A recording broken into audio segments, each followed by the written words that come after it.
So this week on Will Jordan ever find good lighting? Because lighting in my room is just atrocious. Okay. Hi, it's Jordan, and I wanted to talk about passing tips. Passing tips is really a subjective thing.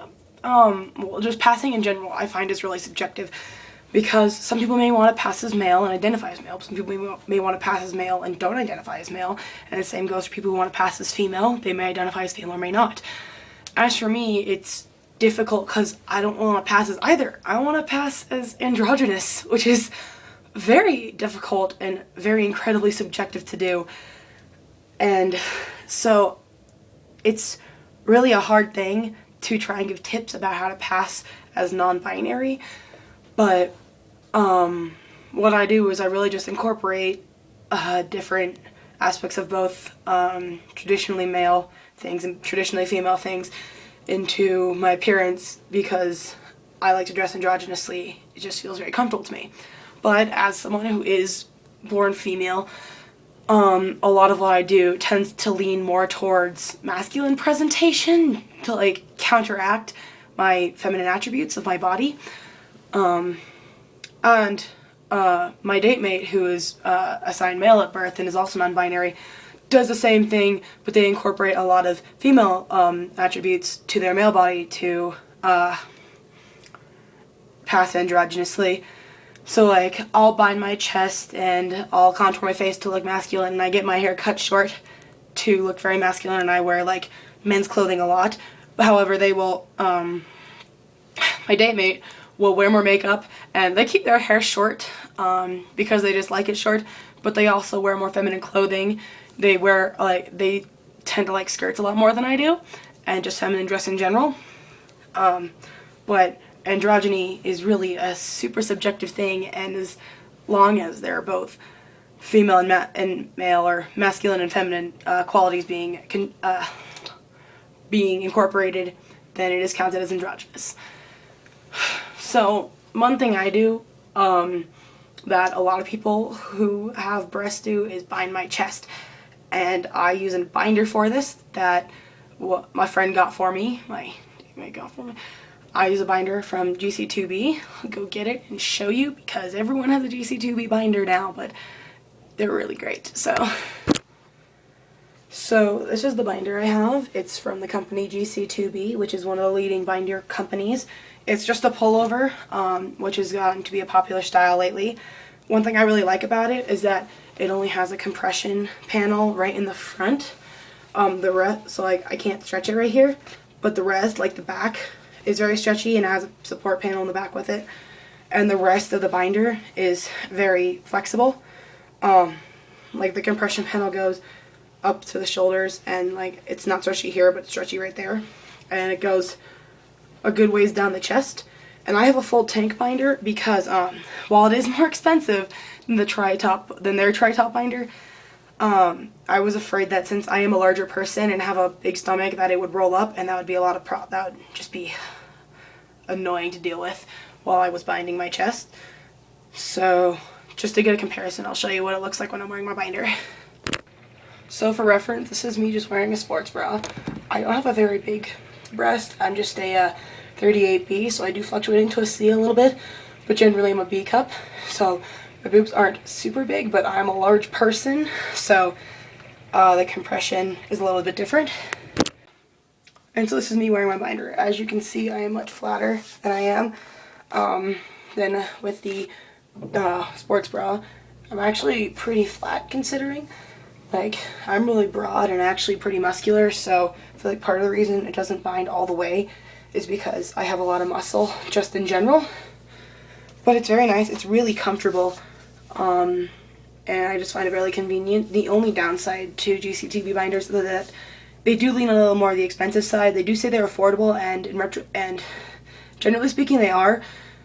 But because generally speaking they are pretty affordable, because off the top of my head, their half binders are about $30, and full tanks like I have are $35. However, once you get to 3XL, which is actually the size I wear, they up the prices a little bit for excess fabric, I believe it is.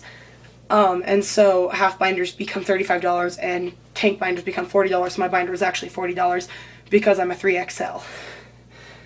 Also, a general tip, they do say this on the sizing chart in the website, because if you are in between sizes, they want you to consider your shoulder width as for getting your size. I was right in between sizes, and I remeasured myself probably 3 or 4 times to make sure I was in the right size, and I was right on the very middle of 2 sizes.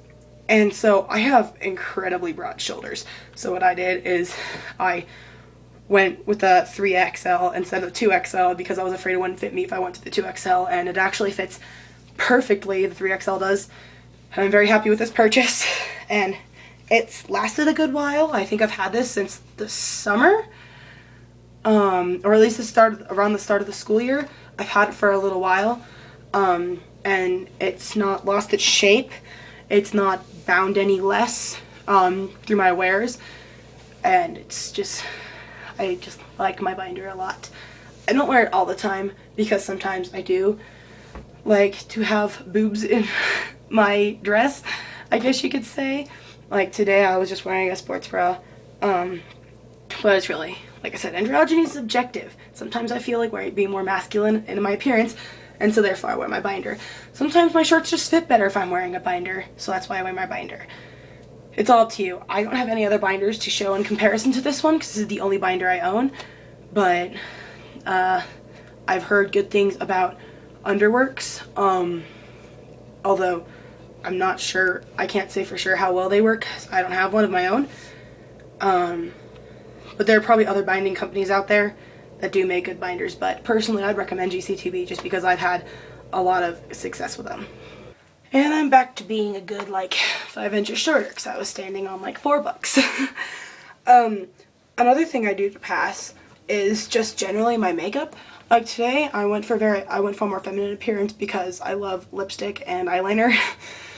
And I generally do lipstick and eyeliner when I'm putting on makeup, but when I don't want to look as feminine as this, I'll either wear no lipstick or nude lipstick, and I won't do my eyeliner. I really just focus on the contouring. And so like today I was just like, I blended in some contour right here, but when I want to do more masculine contour, I kind of do it more like I highlight the cheekbone more, and I also really accentuate the jawline. It's very, very simple actually. I don't do like a lot of heavy contouring when I want to contour my face very masculinely, because I don't know, I'm not a makeup artist. So yeah, contouring is really just a thing you have to get used to doing. I really can't recommend how to do it because I'm really amateur at contouring myself, and so if I show you how to do it, you probably are going to do it wrong because I'm not really sure what I'm doing. But one thing I do recommend greatly is an eyebrow product. I use this stuff by e.l.f. It's a eyebrow gel. You use the dark gel in your eyebrows, and you can shape out your eyebrows. I'm wearing it right now, but I just follow the natural arch of my eyebrows. So yeah, you use the gel in your eyebrows, and then you just go over it with the powder. And I'm sure other kits are sold like this. It's just I like e.l.f. because one, it's very, very cheap. Their most expensive product is like $6, and I think this one was $3. And it's also just, it's a fairly high quality product considering it's so cheap. I really like a lot of their makeup. I like their mascara, and I like their eyebrow gel and some other stuff. I've heard their eyeliner is not that great, but their eyebrow gel is awesome, and I just love using it. And making your eyebrows thicker, or if you can see, I have really high arches.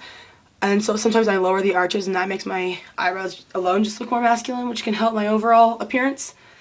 And believe it or not, fragrances can help as well. I don't know if this is actually true, but like I just like playing with different fragrances. What I really wear a lot is this Old Spice stuff. This Old Spice body spray, because I love the smell of Old Spice. Something about Old Spice is amazing. But for my birthday, my friend got me this perfume from Bath & Body Works called Moonlight Path. And sometimes I wear it, like, I like playing with mixing up the two binary genders sometimes in my appearance. And so if I'm dressing particularly masculinely, I'll wear this Moonlight Path, and if I'm dressing really femininely, I'll wear the Old Spice.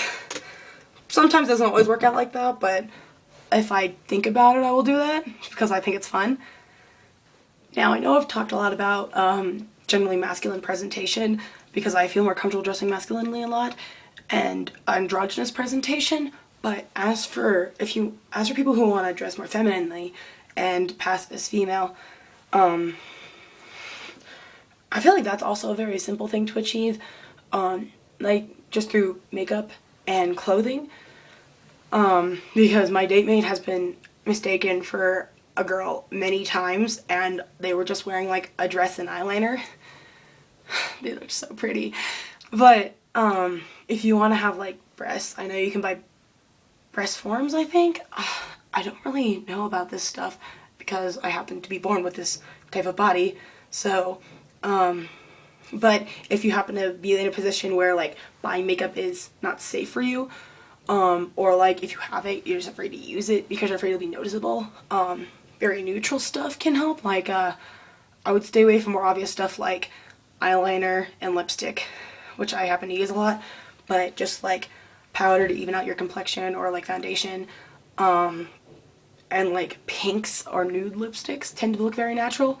Like I have a pink lipstick that I love using, but it doesn't really show up a ton, so it looks like it's just my natural lip color, but it's a nice pastel pink.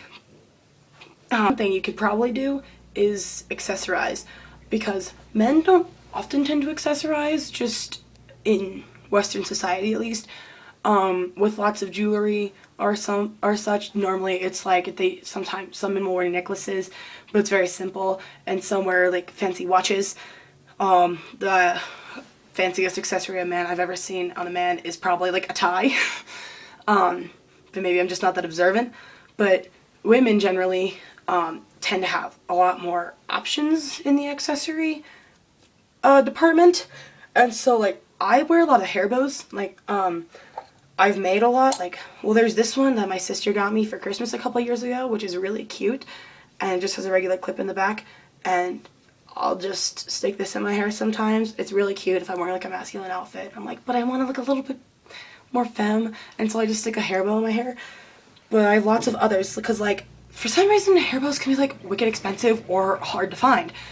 But if you happen to have any like scrap yarn on hand and know how to crochet, then you can do what I did, and I made like 4 different types of these bows. Like I have an orange one and a red one and like purple and blue, and I just stick a regular hair clip into the yarn that I wrapped around it, and I put that in my hair. But also, if you can't crochet, you can still make really cute hair bows, because I had this little bit of blue yarn left over from a project, and I just looped it around and then tied the center, and I just do the same thing to put it in my hair, and it's really cute, and it's kind of like quirky because of all the different loops. And so little accessories like that. You can also play around with jewelry, but I personally don't wear a lot of jewelry just because I forget to wear jewelry. Like a lot of people will say they wear jewelry because it means something to them. Like I have a friend who does that, and I respect that, but like I have a crucifix necklace that I love, and I literally always forget to wear it just because I always forget to wear jewelry. Hope to see you in the next video.